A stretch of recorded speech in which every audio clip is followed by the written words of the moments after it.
আমি কিন্তু আগেই বলছিলাম যে জামাত নির্বাচনে যাবে এবং পূর্ণ প্রস্তুতি নিচ্ছে তারা, দলগতভাবে জোটগতভাবে তারা মরিয়া। এমনকি বিএনপি যদি নির্বাচনে না যায় তারা কিন্তু যাবে। জামাত অনেক বেশি নির্বাচনী দল, মনে নেই ওই 86-এ কি করছে, বিএনপির বাইরে রেখে আওয়ামী লীগের সাথে মিলে তারা কিন্তু এরশাদের নির্বাচনে অংশ নিয়েছিল।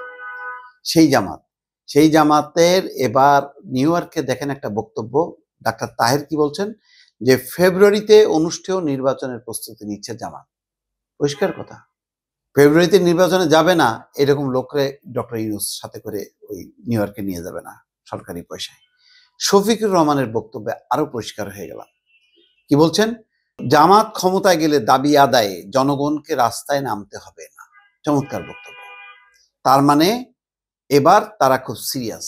তারা আগে মনে করছিল যে তারা বিরোধী দল পর্যন্ত হইলেই সন্তুষ্ট, এখন বিরোধী দল না, এখন তারা সরকারি দল হইতে চায়। এবং আমাকে একজন রাজনৈতিক নেতা বললেন কালকে রাতে যে 7টা রাজনৈতিক দল নিয়ে তারা বৈঠক করছে, বৈঠকে তারা একদম পূর্ণ প্রস্তুতি, এনসিপি না, এনসিপি বাদে ইসলামী রাজনৈতিক দল, পুরো দলগুলোর নাম, নেতাদের নামটাও আমি জানার চেষ্টা করতেছি, আপনাদেরকে বলবো। তারা সরকার গঠনের জন্য এবং সরকারে ক্ষমতা আসার জন্য একদম পূর্ণ প্রস্তুতি নিয়ে যে কৌশল নিয়ে এগোনো দরকার সেই আগাবে। পিয়ারটা তারা পপুলার একটা দাবি হিসেবে রাখবে, কিন্তু এটাই শেষ কথা না। অর্থাৎ পিয়ারের দাবিটা যদি মানে মানা হবে না বলে মানে জামাত নির্বাচনে যাবে না, এমনটা হবে না। আচ্ছা, একটা জিনিস সহজ বোঝেন, তারা যদি এতই সিরিয়াস হইতো পিয়ারের দাবিতে, তাহলে কি এরকম সময় ওই যায় নিউ ইয়র্কে যায় ডক্টর ইউনূসের সঙ্গে? তার প্রতিপক্ষ তো অন্যতম দুইটাই তো তার সাথে ছিল, একটা হচ্ছে সরকার আর একটা হচ্ছে বিএনপি। তো দুই প্রতিপক্ষকে নিয়ে নিউ ইয়র্ক সফরে যায়, এটা হয়? এটা তো হয় না। এটা হলো কৌশল, অন্য কিচ্ছু না।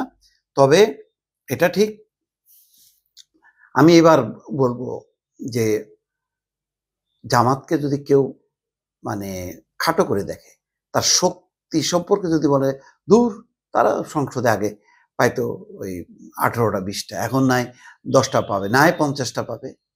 15 বছর 17 বছরের গ্যাপ, এই গ্যাপে মানুষের মাইন্ডসেট চেঞ্জ হয়েছে। দেখেন না এখন সব হিজাবের সংখ্যা কত বাড়ছে।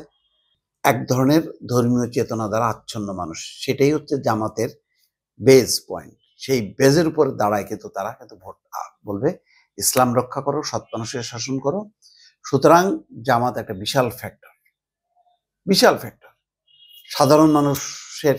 তো জামাতের আবার একটা সুবিধা আছে, যারা জামাতের সমর্থন করে তারা কিন্তু ওই ওই বিএনপি চেনা যায়, আওয়ামী লীগ চেনা যায়, জাতীয় পার্টি চেনা যায়, কিন্তু জামাতকে চিনতে বেশ কষ্ট হয়, অনেক পরে যে চিনতে হয়, কারণ জামাত আওয়াজ কম দেয়, নীরবে কাজ করে।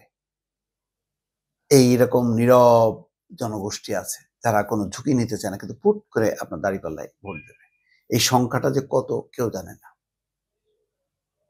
সুতরাং এই যে কথাবার্তাগুলো মানুষের কিন্তু মনে ধরতেছে যে জামাত ক্ষমতায় গেলে রাজপথে নামতে হবে না, রাজপথ ছাড়াই দাবি পূরণ হয়ে যাবে। এই কথাগুলি গুরুত্বপূর্ণ। তারপর দেখেন আরেকটা কথা বলছে শফিকুর রহমান, 5 বছরে উন্নয়নের বুলেট ট্রেন চালু করতে না পারলেও উন্নয়নের এক্সপ্রেস ট্রেন চালু করা হবে।